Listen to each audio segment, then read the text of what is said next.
ഇതിൽ നിങ്ങൾ നോക്കിക്കഴിഞ്ഞാൽ 4 കളേഴ്സ് കാണാം. ഓക്കെ, നിങ്ങൾക്ക് 3 ഇതിൽ നിന്ന് നിങ്ങൾക്ക് പിക്കപ്പ് ചെയ്യാം. ആദ്യം ലെഫ്റ്റ് ആണോ റൈറ്റ് ആണോ, കൈ ആണോ കാലാണോ. ഓക്കെ, അതിനുശേഷം കളർ. ഇപ്പൊ ലെഫ്റ്റ് ഹാൻഡ് ബ്ലൂ എന്ന് പറഞ്ഞാൽ നിങ്ങളുടെ ലെഫ്റ്റ് ഹാൻഡിൽ കുത്തണം, ബ്ലൂവിൽ കുത്തണം. റൈറ്റ് ഹാൻഡ് ഓറഞ്ച് എന്ന് പറഞ്ഞാൽ ഇവിടെ കുത്തണം. ക്ലിയർ ആണോ?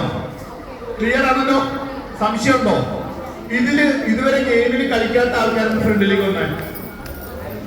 റിസ്മി കയറുക, മെജി പോരെ, 2 ആമ്പിള്ളേരും വേണം, കളിക്കാത്ത 2 പേര്.